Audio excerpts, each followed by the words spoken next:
What's good, YouTube? It's your boy, Lou.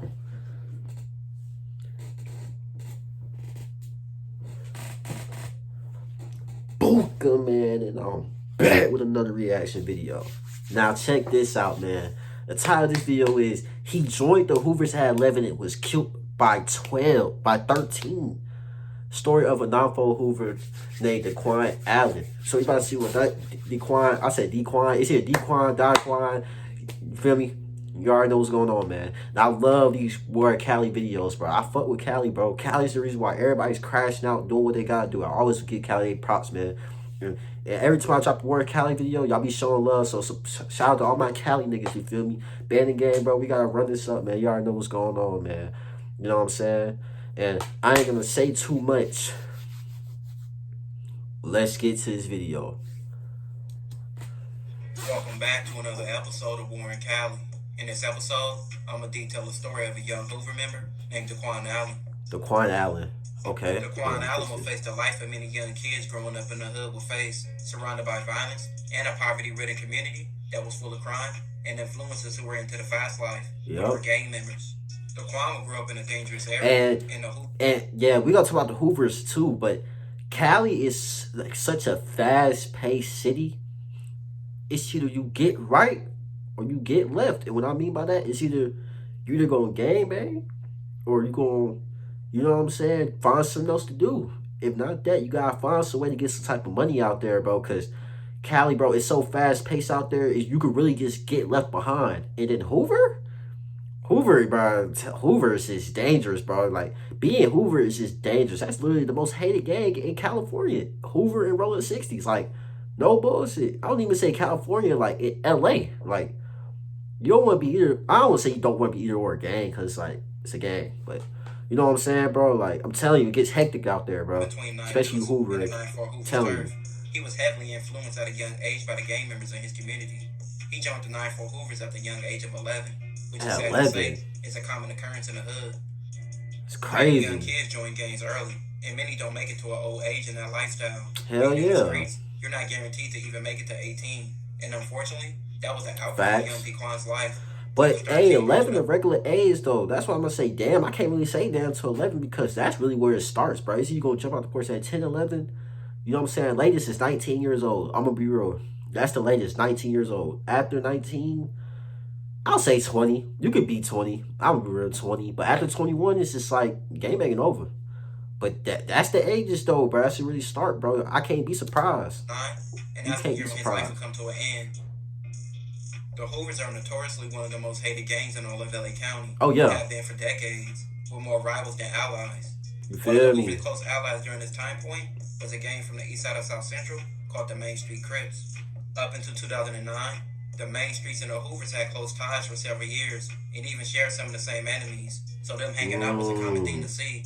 And going to each other's events happened all the time. So what happened? In August of 2009, the main streets had a party, which the Hoovers went to. But this led to an altercation between both sides, and it got physical.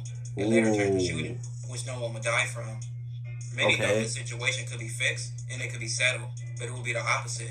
And it will lead to a war that has been going on for over a decade. That's crazy. It will also lead to Dcoan's death at the age of 13. And that's so crazy though, because usually when you hear like a beef starting, it's always a nigga gets shot, and it's just that, or like you said, niggas bite. You know what I'm saying? But the fact that nobody died too, like they said, it could be avoidable, bro. That's just how it go, bro. Because it's like once niggas get shot at, and once everybody start dissing. Bro, you can't expect the gang to be all gang now. It's either we Opps, bro. That's just what it is, bro. The first death in this war. About noon on August 16th, 2009, Dcoan and his cousin Charnay were returning from a swap meet on 87th and Broadway. Charnay was wearing an orange hoodie, and Dcoan had an orange bandana out his pocket. Ooh. They were walking on Broadway towards 89th Street when Charnay saw a man approaching them. Charnay wondered who he was since he never seen him before. The man had on a white shirt, blue jeans, and a hoodie. Charnay and Dcoan were walking by a party supply store when the guy walked up to him and asked Dcoan, where was he from? Where you from? Dcoan said, 9-4 Hoover. The guy replied, oh yeah, is that right? And pulled out a gun from his waist. Dcoan and Charnay started running away. As Charnay was running, she heard 5 shots. She looked back and saw Dcoan was on the ground. Damn. He had holes in his chest. Charnay then ran inside the party supply store and called 911. Dcoan was later found laid out on the ground with 4 At gunshot wounds. He 13. later. You see, you playing like that, bro. Like, bro. And it's just like, in Cali, it's mandatory, bro. You have to say your game, bro. It's sad that this nigga lost his life at 13, but he was on that. Obviously you see where you from. I'm from 94 Hoover. Oh, word. And you got orange on with your orange bandana. You banging. So word. Nigga gonna blow at you for sure, bro. In the afternoon, like, bro, you didn't even die at night. Like, you feel me? That's just show you, bro. Like, this is serious in Cali, bro. I'm telling you, bro. Besides Charnay, the witnesses who seen the shooting, they would later testify. One of the witnesses was named Alexis. He was driving on Broadway when he saw Dcoan and the older guy standing on the corner of 88th Place and Broadway. They were facing each other at a distance of 3 feet. Okay. Alexis continued on his way. Then he heard gunshots. Alexis said he made a series of turns and came back to 88th Place. He said he saw the guy running, and he looked like he was running for his life. A white car drove up fast and passed by Alexis. Before Alexis could reach Broadway, he looked in his rearview mirror. He saw the guy jump into the white car. But it's the thing, though. What gang is on 88th? Like, what gang is on 88th? Is it the Main Street Crips? Like, what gang is on 88th? Because they didn't even say who gang this nigga was. It was just like, where you from? You feel me? They didn't say he was, you know what I'm saying, blood, Crip, nothing. They just left it as a grown man to smoke this little boy. Like, what the hell? Alexis drove home and saw Dcoan on the ground crying. Crying. A person named Angela was in front of her house on 88th Place when she heard about 5 or 6 shots. The shots were coming from the corner of Broadway and 88th Place. Angela went to the corner where she saw a guy walking towards her. She saw the guy had his right hand under his shirt and was holding a gun. Damn. The shooter crossed the street, and when a white car arrived, the shooter got inside the car and drove off, but not before Angela had seen the last 3 numbers of the license plate. The white car was later spotted that day around 11:15. Police were assigned to Dcoan's murder case, and they went to the territory of the Main Street Crips. Yeah, I knew it was That's them. when they found the white car. The car was later stopped by the police. The driver of the car was a man named Kenneth. He was a known member of the Main Street Crips. Kenneth was driving with a suspended license, so the police impounded the car. Once the police had the car, they examined the car for evidence. A man named Christopher fingerprints were found on the tequila box in the car. A few days later, Dcoan you just doing this. The definition when people talk about y'all just doing shit. Like, how you gonna have the drink still in the car, bro? Like, I'm not like, bro, I would have threw that junk out or something, bro. Like, fingerprint. Like, obviously, it just shows you was at the store where Mr. Allen was at. You gonna still have the drink with you? You could at least go to the hood real quick, drop the drink off or something. Something, at least. It's crazy though. He crashed out that 13-year-old like that. Nigga like me.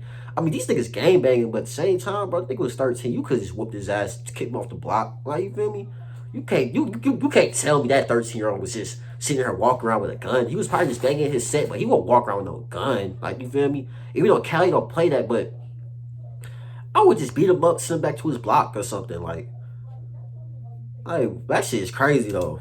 Charnay was shown a photo lineup by the police. She identified Christopher as the shooter. Just 3 days after the shooting, bro. a candlelight was held for Dcoan on August 19th. Police said a rival gang member believed to be from Main Street walked up to mourners and started shooting. What? 2 women and 1 man were hit, but all survived. Like, bro, two women too. Like, bro, these niggas don't care. These niggas don't care. This is why I be iffy. Like, I would love to go to Cali, but bro, it's just like LA, Los Angeles, bro. I don't think that's the way. I'll go somewhere else in Cali, bro. I don't know about going to Los Angeles, bro, because, bro, what? They crashing out like this? This is like the third person that done got shot. Like, damn, man, street. Y'all just getting active on everybody. Shortly after Dcoan's death, Hoover members Main Street Crips territory and killed a Main Street member and shot another. Damn. So the shooting at Dcoan's candlelight was revenge in a cycle that would never end. Christopher was later arrested at his home on August 28th, 2009. Several factors led to his arrest, like several witnesses identifying him as the shooter, and also his cell phone placing him to the crime when Dcoan was murdered. And you had your phone? Who sides with their phone? Why do you have your phone with you? If you don't have your phone, turn it off. Airplane mode. Do something. Like,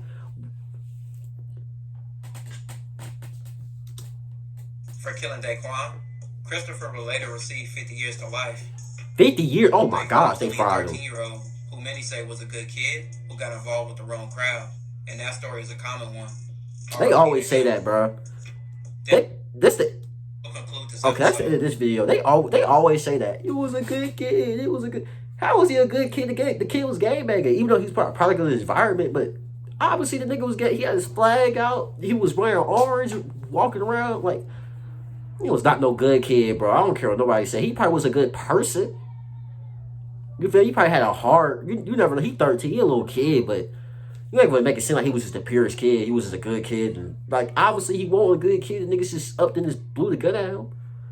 Like you know what I'm saying, bro? That's all I gotta say, man. Like, comment, subscribe, and I'm out. No cap, no cap, no cap.